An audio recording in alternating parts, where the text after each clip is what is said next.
ভারত পাকিস্তানের বৈরী সম্পর্কের দোলাচলে দোদুল্যমান 2025 সালের চ্যাম্পিয়ন্স ট্রফি।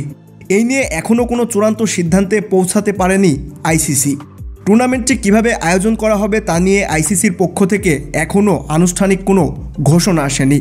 তবে পাকিস্তানের সংবাদ মাধ্যমের খবরে দাবি করা হয়েছে হাইব্রিড মডেলে টুর্নামেন্টটি আয়োজনে পাকিস্তান ক্রিকেট বোর্ড পিসিবি রাজি হয়েছে, যদিও এ বিষয়ে পরিষ্কার কোনো ধারণা মেলেনি।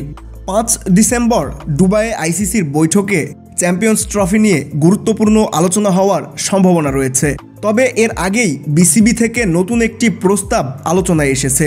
বিসিবি চাইছে যদি চ্যাম্পিয়ন্স ট্রফি হাইব্রিড মডেলে হয় তবে ভারতের ম্যাচগুলো ঢাকায় আয়োজন করতে।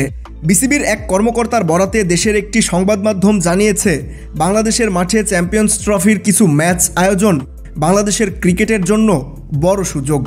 কর্মকর্তার ভাষ্যমতে চ্যাম্পিয়ন্স ট্রফির কয়েকটি ম্যাচ মিরপুরের মাঠে হলে তা দেশের ক্রিকেটের জন্য সুফল বয়ে আনবে। এ বিষয়ে বিসিবি সভাপতি ফারুক আহমেদের সঙ্গে পিসিবির চেয়ারম্যান মহসিন নাকভির টেলিফোন আলাপ হয়েছে।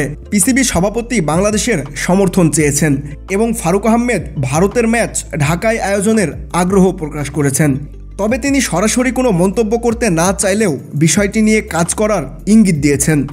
তবে ভারতের সঙ্গে বাংলাদেশের বর্তমান রাজনৈতিক সম্পর্ক এবং ভারতের আরব আমিরাতে খেলার আগ্রহ বিবেচনায় ভারতের ম্যাচগুলো বাংলাদেশে আয়োজনের সম্ভাবনা খুবই কম।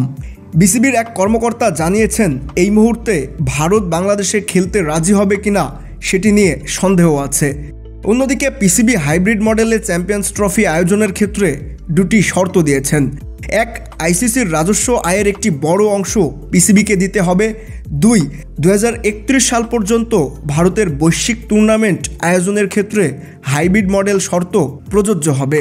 সবশেষে 5 ডিসেম্বর আইসিসির বৈঠকেই চ্যাম্পিয়ন্স ট্রফি নিয়ে চূড়ান্ত সিদ্ধান্ত আসার সম্ভাবনা রয়েছে। বিসিবি প্রস্তাব দিলেও ভারতের মতামত এবং পিসিবির অবস্থানই মূলত এই আলোচনার গুরুত্বপূর্ণ ভূমিকা পালন করবে।